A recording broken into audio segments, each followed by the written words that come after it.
Abrimos, Senhor, a Tua santa palavra nesta hora e pedimos que o Senhor a revele a nós. Em nome de Jesus, amém. Por favor, capítulo 5 do Evangelho segundo o apóstolo João.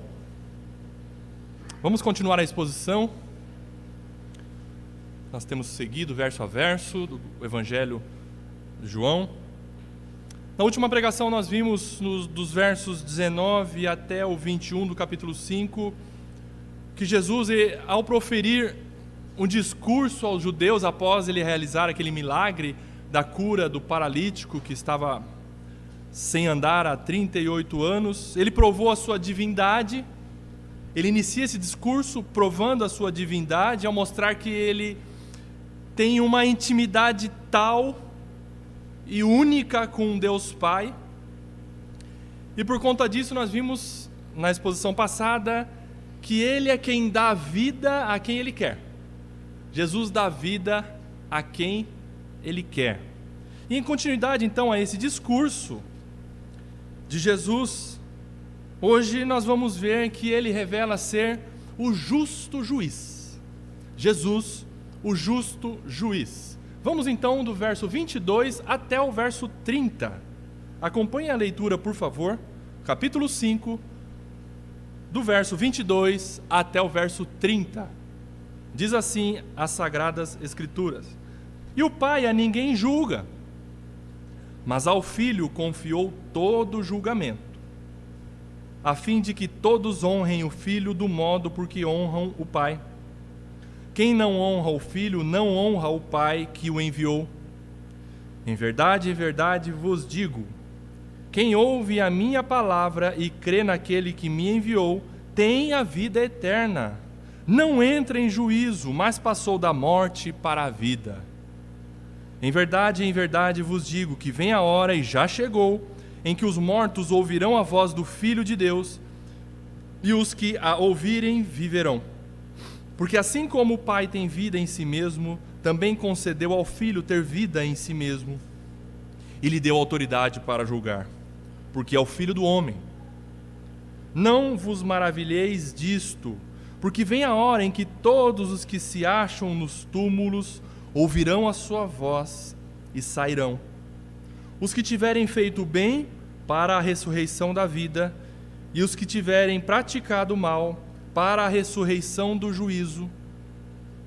E eu nada posso fazer de mim mesmo, na forma por que ouço, julgo. O meu juízo é justo, porque não procuro a minha própria vontade, e sim a daquele que me enviou. Agora, além de dar vida física e espiritual a quem quer, a quem ele quer, vida física e vida espiritual, porque o Filho de Deus, Jesus, o Cristo, ele tanto é o autor da vida física quanto vida espiritual. O Filho tem também o atributo de ser o julgador, o reto juiz. E de acordo com a lei de Moisés, de acordo com o Pentateuco, quem tem a prerrogativa exclusiva de julgar, tanto para condenar quanto para absolver, é Deus. Segundo a lei mosaica, quem tem a prerrogativa, a atribuição de julgar, tanto para condenar quanto para absolver, é Deus. Tanto que há uma expressão no Antigo Testamento, Tzidkenu Yahvé, o Deus da justiça, o Deus que julga, e os judeus tinham isso muito forte, Tzidkenu Yahvé, o Deus da justiça. Porém, agora Jesus está mostrando e discursando e provando aos judeus que ele, por delegação do Pai, porque o Pai assim confiou a ele todo o julgamento. Ele então é o juiz, e o reto juiz, e o justo juiz. Verso 22 diz isso: e o Pai a ninguém julga. O Filho está dizendo isso aos judeus. O Pai, Tzidkenu Yahvé, o Deus da justiça, a ninguém julga, mas ao Filho confiou todo o julgamento.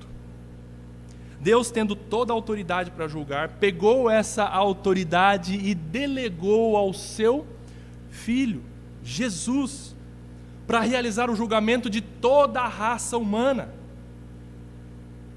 Nós já vimos que a primeira vinda de Jesus, quando o Verbo se fez carne, quando o Filho, a segunda pessoa da Trindade, vestiu pele humana, a primeira vinda de Jesus tem o objetivo de salvar. Nós estudamos no capítulo 3, verso 17, acompanhem lá. Capítulo 3, verso 17, o que diz? Porquanto Deus enviou o seu Filho ao mundo, não para que julgasse o mundo, mas para que o mundo fosse salvo por ele. Aqui o apóstolo João está se referindo à primeira vinda do Filho de Deus. O Filho veio, e ele veio para salvar. A primeira vinda. Não há contradição. Não é que aqui o apóstolo João está dizendo agora, o Filho vai julgar, mas ele disse que o Filho não vai julgar. O Filho veio para salvar. Nós veremos também no capítulo 12, abra lá, verso 47, capítulo 12, verso 47, diz o seguinte, no mesmo sentido, capítulo 12, verso 47, diz o seguinte: se alguém ouvir as minhas palavras e não as guardar, eu não o julgo, porque eu não vim para julgar o mundo, e sim para salvá-lo. Eu preciso repetir para você o seguinte: o Cristo, o Filho de Deus, Jesus, veio pela primeira vez, ou a sua primeira vinda, com o propósito de salvar. Mas chegará o dia, e está mais próximo do que nós imaginamos, que Jesus, o Filho de Deus, o Senhor do universo, ele virá para julgar vivos e mortos, e levar a sua amada igreja, adornada, limpa, preparada, a sua noiva, para o encontro com o noivo, nos novos céus e na nova terra, onde habita a justiça. Essa é a nossa esperança. Mas essa palavra nos causa temor, deve nos causar temor no coração, porque Jesus veio para salvar, mas ele virá a segunda vez para julgar vivos e mortos. E é isso que ele está dizendo em seu discurso aos judeus e a toda aquela sua audiência naquele momento. Logo, sendo Jesus Deus, ele tem poder para dar vida a quem ele quer, como nós vimos, e também tem poder para julgar. O que ele realizará sentado no seu alto e sublime trono, porque ele é o rei do universo, e ele sentado no trono, ele julgará como reto juiz todas as pessoas deste mundo que passaram, que estão vivas e que hão de nascer. Todos, absolutamente todos, de Adão ao último ser humano vivente nesta terra, passarão pelo juízo, pelo julgamento do Filho. E diante disso, por conta disso, todos devem honrá-lo, assim como honram a Deus, porque os judeus, de certa forma, honravam a Deus, Tzidkenu Yahvé, o Deus da justiça, e eles tinham uma reverência, um respeito a Yahvé, mas Jesus está dizendo, verso 23, a fim de que todos honrem o Filho do modo porque honram o Pai. Quem não honra o Filho, quem não honra o Filho, não honra o Pai que o enviou. Os judeus, de certa forma, temiam a Deus, o Deus de Israel, aquele que libertou o povo de Israel do Egito, que realizou prodígios e sinais no deserto, vocês se lembram? O Deus Todo-Poderoso, o Deus que derrotou com mão poderosa e mão forte nações poderosíssimas. Então Jesus usa essa pedra de toque dos judeus, ao honrarem Deus, sim, Yahvé, e faz eles refletirem sobre isso. Quem não honra o Filho, não honra o Pai que o enviou. Vocês buscam honrar, temer a Deus de Jesus aos discípulos, e devem fazer isso sim, mas vocês só vão honrar, só vão temer a Deus, Tsidkenu Yahvé, se devotarem isso com relação a mim, o Filho de Deus enviado aos homens. Não há honra ou temor a Deus se nós não centralizarmos essa honra e esse temor a Jesus, o seu Filho. Qualquer religião hoje que exista, se não honrar Jesus, não estará honrando a Deus. Qualquer religião hoje que exista, se não temer a Jesus, está distante de temer a Deus. E é isso que Jesus está dizendo. Quem honra o Filho, honra a Deus que o enviou. E daqui para frente Jesus vai afinar o seu discurso sobre o julgamento, que será um evento inadiável, sem possibilidade de postergar ou de reagendar. Já está definido. O dia do juízo já está decretado por Deus. Você não sabe, eu não sei, pode ser daqui a pouco. Deus sabe. Esse dia já está determinado e acontecerá, você acreditando ou não.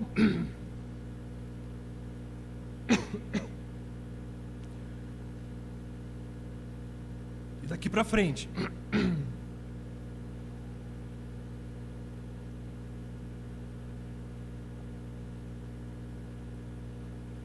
Jesus faz esse alerta aos judeus e a nós nessa noite. E o que diferencia os seres julgados, aqueles que estarão diante do reto juiz, Jesus, é o fato de estarem mortos em sua própria natureza pecaminosa e terem vida espiritual por meio de Jesus.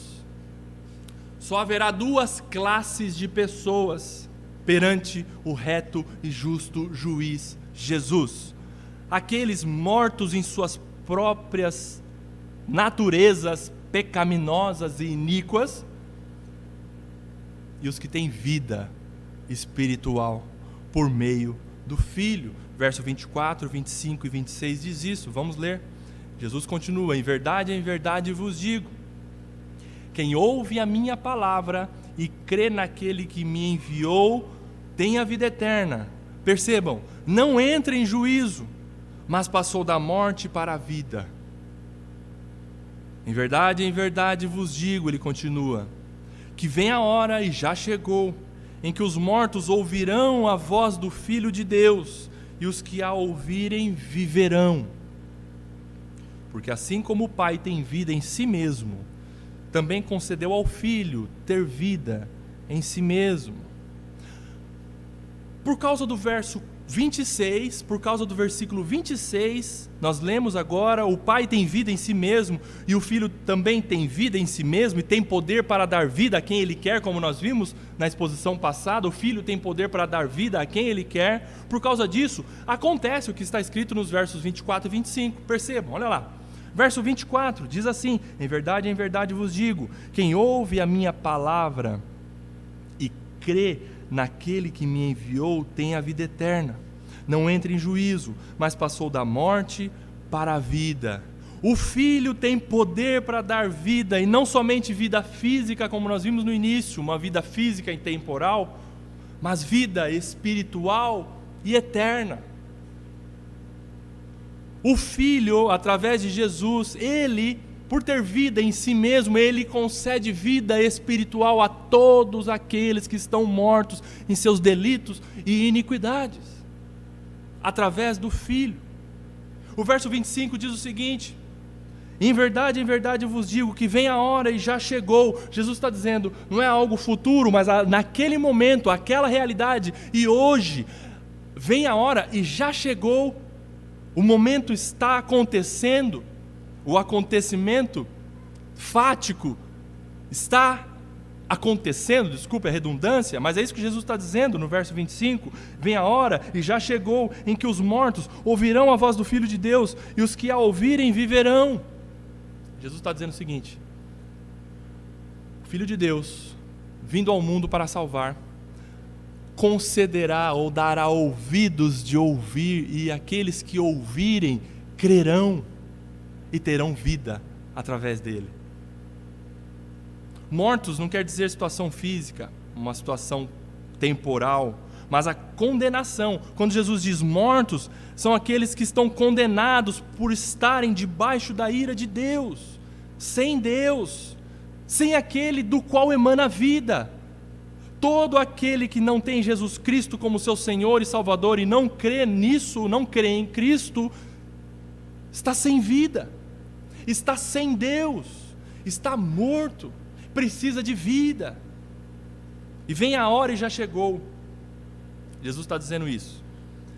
E eu achei interessante o comentário e pergunto a vocês: vocês acham que sem a vinda de Jesus ao mundo haveria outra possibilidade de algum ser humano ter vida eterna, ser salvo de seus pecados e delitos, ser perdoado e inserido na família de Deus, diz Dr. Carson? Sem a vinda de Cristo haveria possibilidade de alguém ser salvo? Haveria possibilidade de alguma criatura ter acesso a Deus e ter vida por estar morto em seus delitos e pecados? Eu quero dizer para você uma resposta retumbante: jamais, jamais, jamais haveria possibilidade de um ser morto em seus delitos e pecados ter vida, senão por meio do Filho. E Jesus está dizendo isso para os judeus, para aquela sua audiência naquele momento, e para nós nesta noite.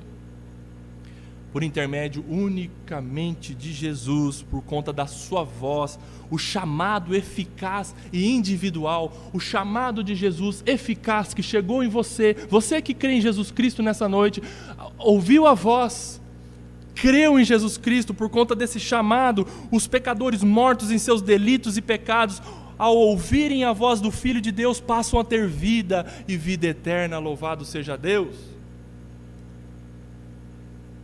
É como que é muito mais do que quando Jesus fez um morto ressuscitar.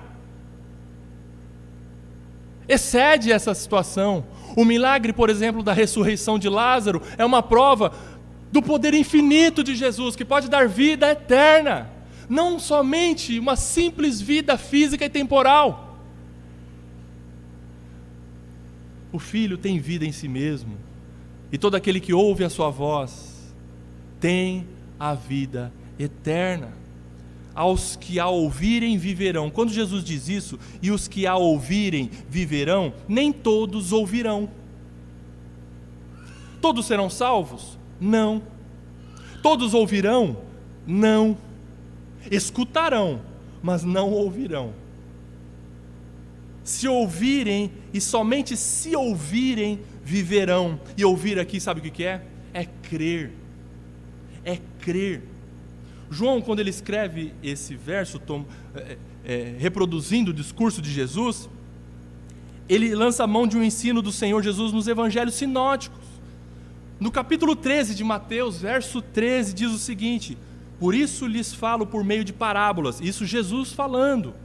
Porque vendo não enxergam, e escutando não ouvem,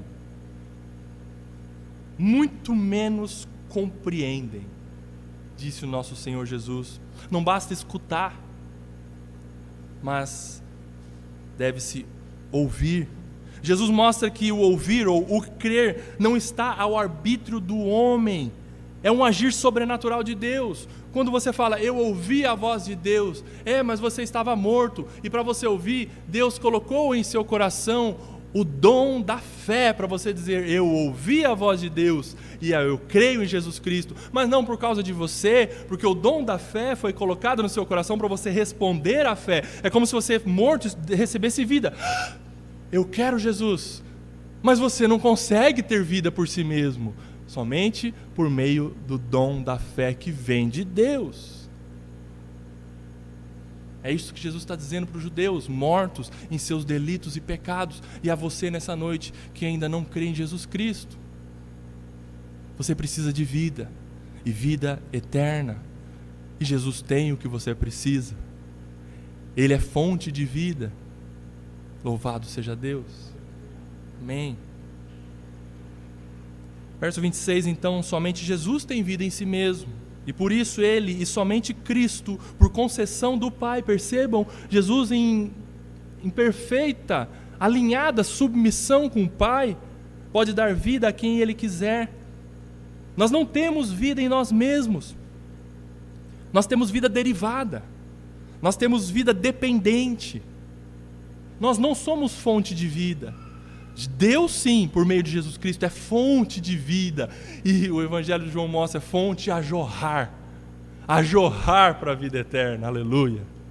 Em Jesus nós temos vida plena e abundante, como ele disse para a mulher samaritana, vida abundante, aleluia. E o julgamento acontecerá, e o julgamento está a cargo do Filho, Jesus. Incumbe ao Filho julgar.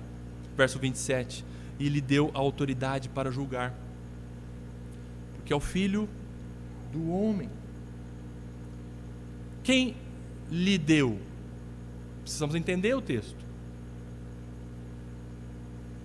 Verso 26 estava falando sobre o Pai, a respeito do Filho. O Pai concedendo ao Filho. Então, ele lhe deu, quando Jesus está dizendo isso, o Pai concedeu ao Filho a autoridade para julgar, porque é o Filho do homem.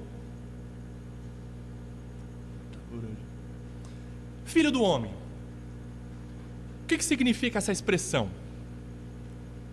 Filho do homem foi uma expressão usada numa profecia do profeta Daniel. Se você estudar o livro do profeta Daniel, tem lá essa expressão, filho do homem, para representar alguém que teria domínio total e completo sobre todas as nações, sobre todos os povos, sobre todo o universo. E é uma profecia a respeito de Jesus, o Filho do homem. Nos evangelhos essa expressão é reproduzida para mostrar que Jesus é Deus e também se fez homem. Deus que assumiu que encarnou, que assumiu pele humana, natureza humana, o Deus encarnado. Não um ser humano qualquer, mas o ser humano, o único que tem domínio e autoridade sobre tudo e sobre todos. Jesus Cristo tem toda a autoridade sobre tudo, por isso ele tem autoridade para julgar. E por ser 100% Deus e 100% homem, essa junção das duas naturezas do nosso Redentor fazem dele o único qualificado para julgar toda a humanidade. Nós estaremos diante do reto juiz homem. Jesus estará sentado na tribuna, no seu trono, para julgar. Jesus, homem. Jesus, Deus, o Filho do homem. Verso 28 diz o seguinte, 29, não vos maravilheis disto, porque vem a hora em que todos os que se acham nos túmulos, percebam, quando Jesus diz vem a hora, mas ele não disse e já chegou, perceberam?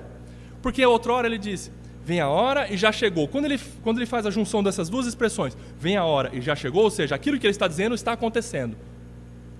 Vem a hora e já chegou, é o momento que está acontecendo ali. Agora quando ele diz vem a hora, vai acontecer. Vai acontecer. E vem a hora em que todos os que se acham nos túmulos ouvirão a sua voz e sairão. Verso 29. Os que tiverem feito bem para a ressurreição da vida, e os que tiverem praticado mal para a ressurreição do juízo.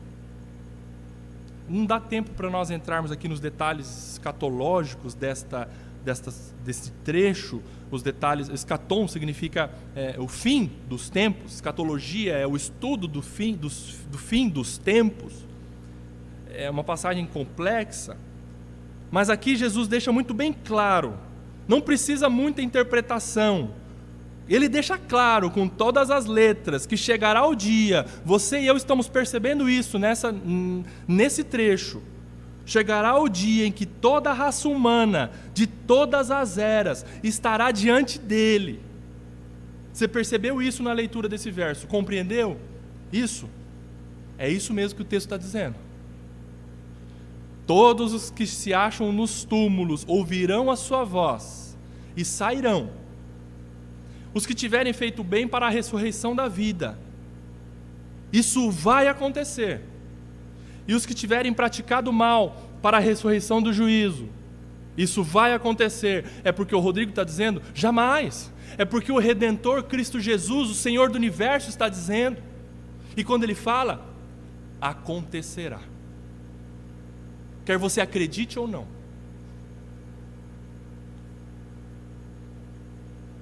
Todos os seres humanos estarão diante do reto juiz, Jesus. Todos os seres humanos estarão frente a frente com Jesus para serem julgados. E Jesus afirma que um dia, em um momento certo, já estabelecido pelo Pai, já está determinado, e chegará sem detença, nada impedirá a ocorrência desse dia. Todos os mortos de todas as épocas ouvirão a sua voz e sairão dos túmulos. Não importa o tipo de morte e o tempo da morte, todos ouvirão a voz de Cristo e se levantarão para serem julgados. Se Jesus voltar hoje, nós não experimentaremos a morte, mas nós estaremos perante o reto e justo juiz.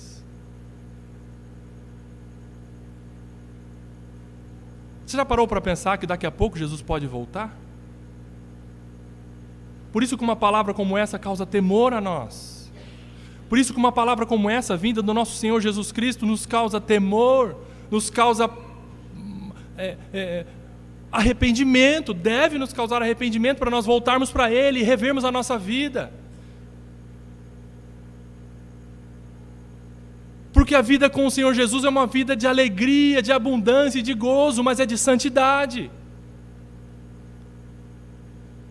E a qualquer momento o nosso Senhor Jesus pode voltar, vocês virando ali a esquina, Ele pode chegar com grande poder e glória, e levar a sua igreja, e o que você terá feito com a sua vida?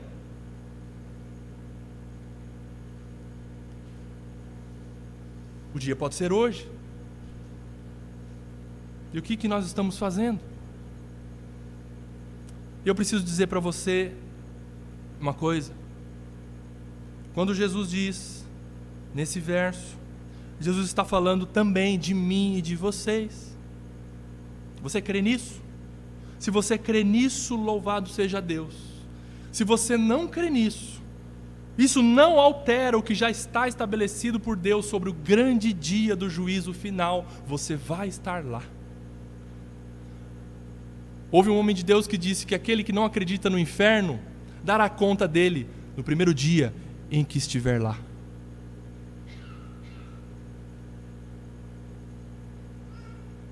Mas, espera aí, se Jesus vivifica quem Ele quer, como nós vimos, Ele dá vida a quem Ele quer, não depende da criatura ou do ser humano morto em seus delitos e pecados, Jesus dá vida a quem Ele quer. Então aqueles que estão condenados não são responsáveis por sua condenação, não é mesmo? Porque não depende deles. Se Jesus dá vida a quem Ele quer, não há responsabilidade na raça humana, certo? Errado.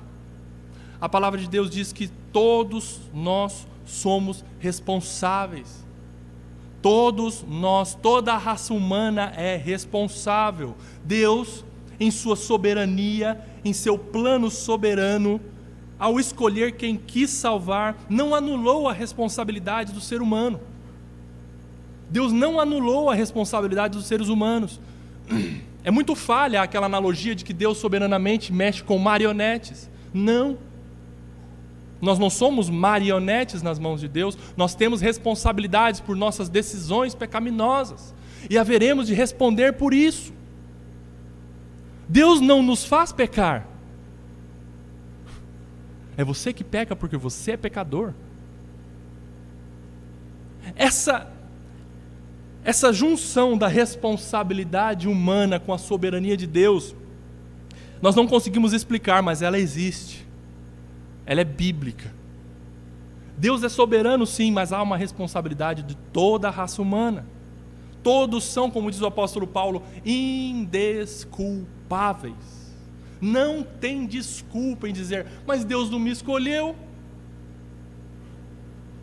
Todos são indesculpáveis, pois aquele que não crê já está condenado, porque não crê no unigênito Filho de Deus, como nós vimos no primeiro capítulo de João.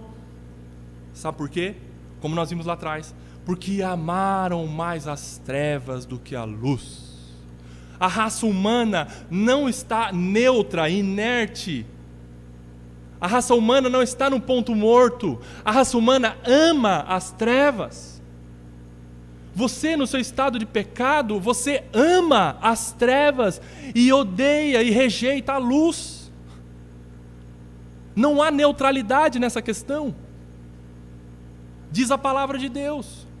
Por que rejeitaram a luz? Porque amaram mais as trevas. O homem rejeita o evangelho porque quer as trevas. E isso imputa a responsabilidade ao condenado. Por quê? Porque há um desejo e uma decisão em não querer Deus. Tomando emprestadas as palavras da profecia do profeta Joel, no capítulo 2, verso 31, 32, diz o seguinte: veja que palavra ao mesmo tempo que nos causa temor, mas nos dá esperança. Joel, capítulo 2, verso 31 e 32, diz o seguinte: o sol se converterá em trevas e a lua em sangue, antes que venha o grande e terrível dia do Senhor. E há de ser que todo aquele que invocar o nome do Senhor será salvo. Porque no monte Sião e em Jerusalém haverá livramento, louvado seja Deus, assim como disse o Senhor, e entre os sobreviventes aqueles que o Senhor chamar. Aleluia! Se você está entre aqueles que o Senhor chamou, agradeça de joelhos a Ele. Porque o grande e terrível dia há de chegar. Naquele dia Jesus irá chamar fulano, cicrana. Você fez obras boas. Fez o bem, como diz o verso que nós estamos lendo. Mas você fez o bem não por você, mas porque você creu em mim. É pelos meus méritos que você irá para a ressurreição da vida. Eu sou o juiz, mas eu sou o advogado. A justiça que você não tem, eu lhe dei. Aleluia! E é nisso que nós devemos crer. A nossa esperança está no nosso Senhor e Salvador, o nosso Redentor, que não nos fará não passar pelo dia do juízo, mas nós passaremos pelo dia do juízo e ressuscitaremos para a vida com Ele, pelos méritos dEle, pela justiça dEle, porque Ele nos salvou, porque Ele aplacou a ira de Deus. Nós ansiamos por esse dia como igreja. E Jesus tem um respaldo de Deus para julgar, diz o verso 30, então encerrando. Eu nada posso fazer de mim mesmo. Não é que Jesus está dizendo assim, eu não tenho poder. Não é isso. Eu nada posso fazer de mim mesmo. Na forma por que ouço, julgo. O meu juízo é justo, porque não procuro a minha própria vontade, e sim a daquele que me enviou. Os judeus sabiam perfeitamente que Deus é juiz, Tzidkenu Yahvé. Tem uma canção do Kleber Lucas que eu gosto muito. Ele fala sobre os nomes de Deus, né? Jeová Rafá, meu Senhor, que cura toda dor. Tzidkenu Yahvé, minha justiça é. Elohim, Elohim, Deus, no controle está o meu Deus. Tudo governa. Os nomes de Deus do Antigo Testamento, os judeus conheciam muito bem o Deus da justiça, o Deus juiz. Então Jesus diz, eu faço tudo isso, ressurreição e julgamento, conforme a vontade de Deus Pai que me enviou. Jesus está mostrando que até ao julgar, sendo o juiz que tem todo o poder nas suas mãos, Ele executa os seus atos de justiça em perfeita obediência e submissão ao Pai. Que coisa linda a passagem de Jesus. Ele mostra a sua humildade como filho, dizendo: eu estou submisso ao Pai. Eu nada posso fazer de mim mesmo, ou seja, o que o Pai manda eu fazer, eu faço. Olha a harmonia perfeita nas três pessoas da Trindade. Nenhuma sobrepõe a outra. Nenhuma revoga o ato da outra. O Filho, em submissão perfeita ao Pai, diz isso: na forma por que ouço o jugo, o meu juízo é justo, porque não procura a minha própria vontade, e sim a daquele que me enviou. Perfeito exemplo de obediência e submissão para você e para mim. O Filho submisso ao Pai, tendo todo o poder que Ele tem. Mas Ele diz: eu sou submisso ao Pai. Coisa linda. Harmonia na Trindade. E encaminhando para o final, eu preciso dizer para você que Jesus é o justo juiz. Mas agora, neste momento que antecede o juízo final, antes que as cortinas da história se fechem, Jesus é advogado de todo aquele que crê nele como seu Senhor e Salvador. Nós devemos crer sim que Jesus é o justo e reto juiz, e ninguém escapará do seu julgamento. Mas nós estamos num momento da história em que está para você e para mim conhecermos que o nosso Senhor Jesus é advogado. Porque lá, no grande e terrível dia, Ele não mais advogará a sua causa, se você não crer hoje nele. Hoje nele. Em vida é o momento para você dizer: eu creio em Jesus Cristo. Em um tribunal instalado, há a figura do juiz, aquele que detém um poder decisório, e o réu, aquele que está sendo julgado. E junto ao réu tem um advogado, um defensor, que busca, com sua expertise, com o seu conhecimento da lei, com o seu conhecimento das jurisprudências dos tribunais, fazer o máximo para absolver o réu, o seu cliente, aquele que ele está defendendo. Haverá um julgamento, e nesse julgamento você e eu estaremos lá. Todos, homens, mulheres, ricos, pobres, serviçais, poderosos, doutores, analfabetos, absolutamente todos, sem qualquer exceção, terão que comparecer perante o reto tribunal de Deus. E diz a Bíblia que os livros serão abertos, e nós seremos julgados segundo as nossas obras que estiverem escritas nesses livros. E as nossas obras confirmarão a nossa condenação. E as nossas palavras confirmarão a nossa condenação. E as nossas omissões, aquilo que deixamos de fazer, sabendo que era o bem, confirmarão a nossa condenação. Naquele dia, os segredos dos nossos corações serão destampados, serão escancarados. Nós seremos julgados também por aquilo que pensamos e desejamos. E tudo isso estará para a nossa condenação. Naquele dia, afirmam as Escrituras, que nenhum homem será tido por justo por suas próprias obras. Com isso ferve dentro de nós uma aguda crise moral, espiritual, sentimental. Porque essa é a nossa situação como pecadores. Para onde iremos? O que faremos diante de um tribunal e de um juiz perfeito? Apresentar as nossas justiças? Diz o profeta Isaías: a nossa justiça é como trapo de imundícia para Deus. O que você vai fazer? Mostrar para Deus as suas obras boas? Você não tem obras boas.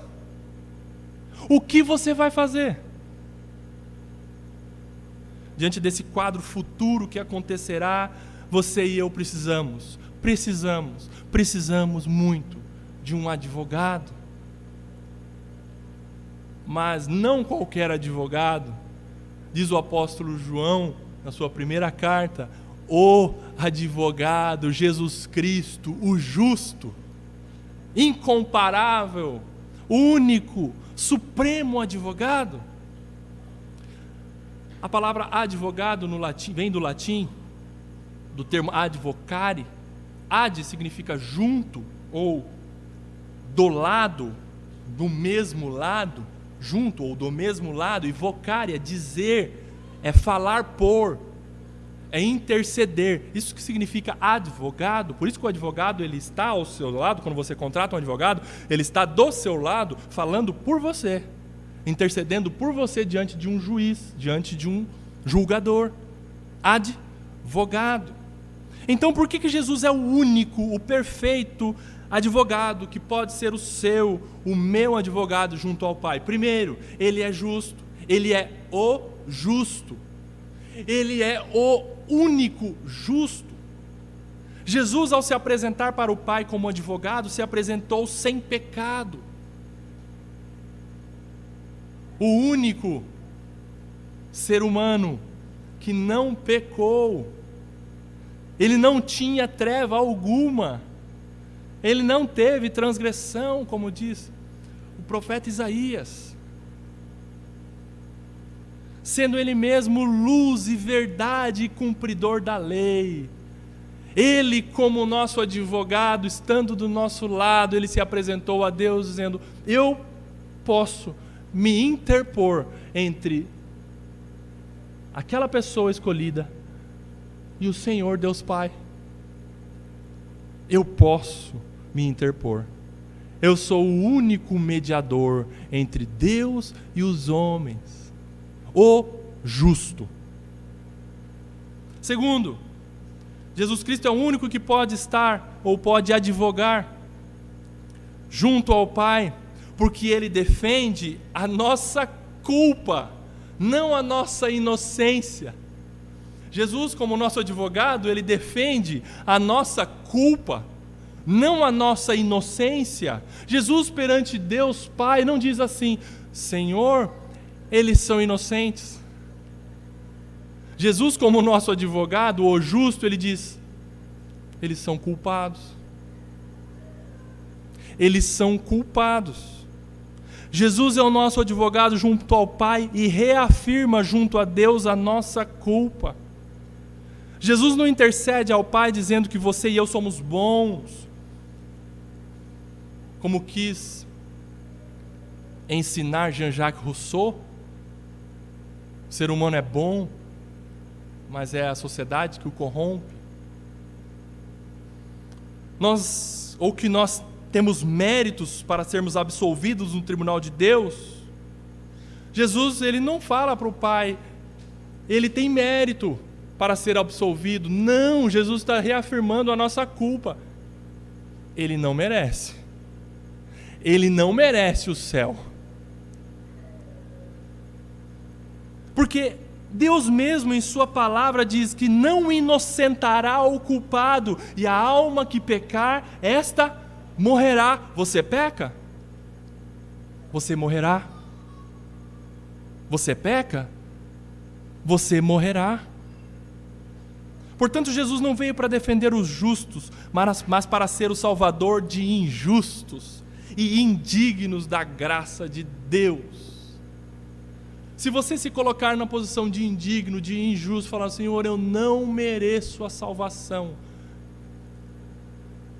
é isso que você precisa para Jesus confirmar no seu coração: realmente você é um salvo, você é um eleito, você crê em mim, porque é isso mesmo, você não merece. Eu salvei você porque você não merece, mas porque eu amo você. Eu amo você. Eu amo você. Ah, mas você fez coisas boas. Não, você não fez coisas boas. Todos nós somos inimigos de Deus, ou éramos inimigos de Deus, diz o apóstolo Paulo. Mas Jesus nos amou e por graça nos escolheu. Terceiro, Ele não veio para falar por você, mas para morrer por você. Ele toma a nossa culpa nas mãos e resolve o nosso problema espiritual. Quando Jesus assume a posição de nosso advogado junto ao Pai, Ele assume a dolorida e vergonhosa posição de nosso substituto, para Ele mesmo receber a condenação dos nossos pecados, aplacando, satisfazendo, eliminando a ira de Deus contra nós. Jesus não somente fala para o Deus Pai como nosso advogado, mas Ele se entrega. Ele pagou a pena por nós. Você não aguentaria a punição de Deus pelos seus pecados, porque a punição de Deus para os pecados é a morte, e todos merecíamos o inferno, todos.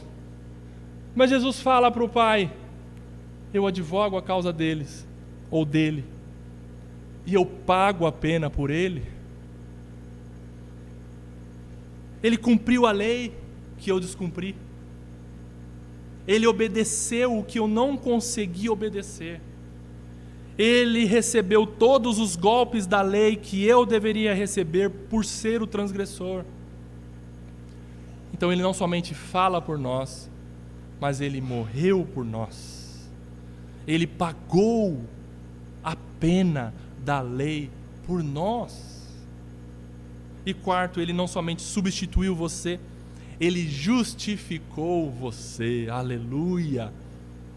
Agora em Cristo, todos os que creem nele como seu Senhor e Salvador recebem dele o selo da justiça, da sua justiça, dando a esta pessoa, ou outorgando aos seus escolhidos, a graça de serem aceitos por Deus como perdoados e justos. Você tem um carimbo?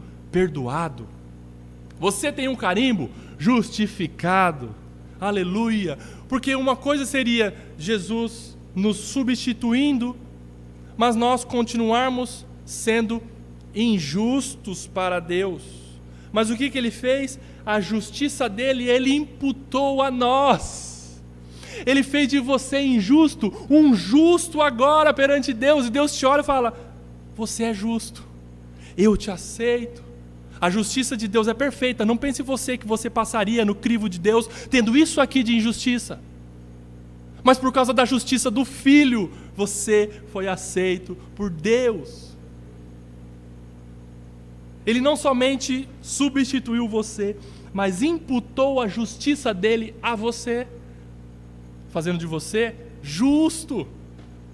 Você é um justo agora, crendo em Jesus Cristo como seu Senhor e Salvador, e pode praticar obras de justiça, fazendo o bem, boas obras que Deus preparou de antemão para que nós andássemos nelas. Você pode fazer o bem agora por meio de Jesus Cristo, nosso Senhor.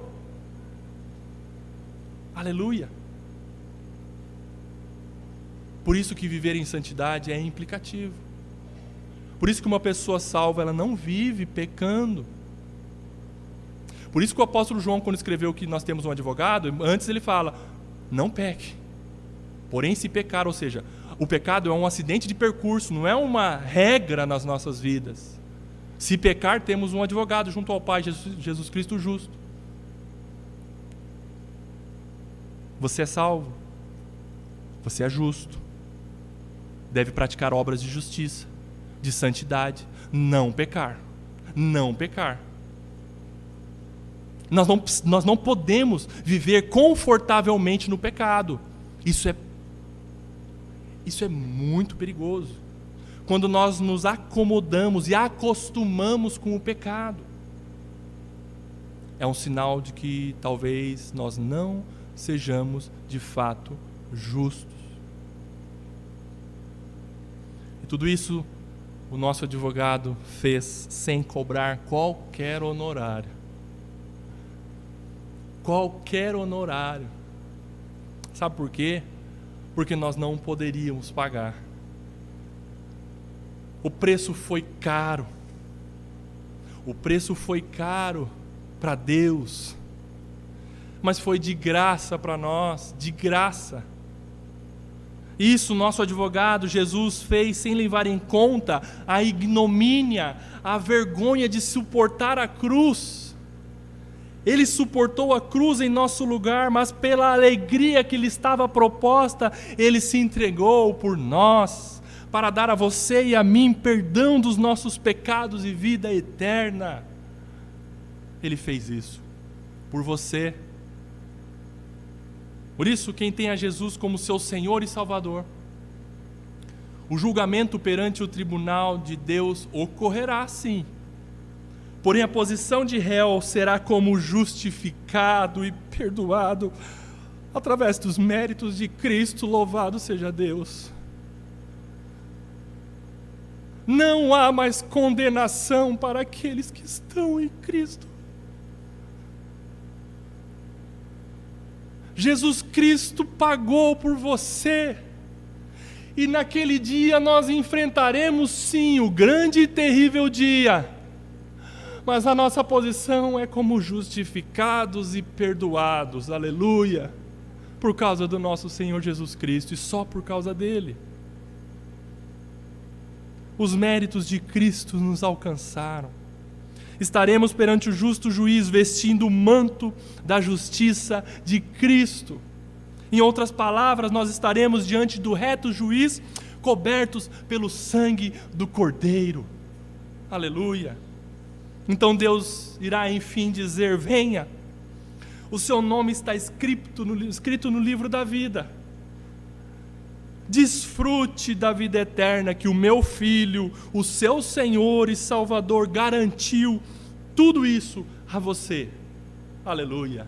Venha, desfrute, entra no gozo do teu Senhor, desfrute da eternidade, do meu céu, diz Deus. Não por causa de você, mas porque eu te amei e entreguei o meu Filho para satisfazer a minha ira no seu lugar. Encerro dizendo que o grande e terrível dia do juízo final ocorrerá. E isso ninguém mais poderá alterar ou reagendar. E todos hão de comparecer. Por isso, nesta noite, Jesus se apresenta a você como seu advogado, dono da sua vida, não importando o que você tenha feito. Se você acha que o que você fez ou está fazendo é impossível de ser perdoado por Deus, não há pecado ou culpa maior do que o amor de Deus por você. Ele limpa todos os nossos pecados. Diz o profeta Isaías que ainda que os nossos pecados sejam tão vermelhos como a escarlata, Ele nos transformará, nos fará alvos brancos como a neve. Por causa de Jesus Cristo, nosso Senhor. Nessa noite, então, declare pela fé, você que ainda não crê em Jesus Cristo: eu creio em Jesus Cristo como o justo juiz e também como meu Senhor e Salvador. Me entrego a Ele nesta noite. Amém e amém. Senhor, diante da Tua palavra, diante da seriedade desta advertência do nosso Senhor Jesus Cristo, cabe a nós nos arrependermos dos nossos pecados, cabe a nós reconhecermos a Tua soberania, cabe a nós dizermos: Senhor Jesus Cristo, vem e ganha a minha vida. Porque se não for por Ti, Senhor Jesus, eu estarei irremediavelmente indo para o inferno. Mas por graça o Senhor me salva, mas por graça o Senhor nos escolhe, mas por graça o Senhor nos ama. Por isso, entregamos as nossas vidas ao Senhor e Salvador, nosso Redentor Jesus Cristo. Dizendo como igreja: obrigado por tão grande salvação que o Senhor nos concedeu em Cristo Jesus. E também dizemos como igreja: vem, Senhor Jesus. Vem, Senhor, Maranata. Queremos ir embora desta terra, deste galinheiro, Senhor, e viver para sempre contigo. Por isso, pedimos ao Senhor: vem, Senhor. Mas enquanto estamos aqui, prepara-nos, Senhor. Limpa-nos, Senhor, santifica-nos, Senhor, como tua igreja. No nome de Jesus Cristo e pelo sangue dele. Amém e amém.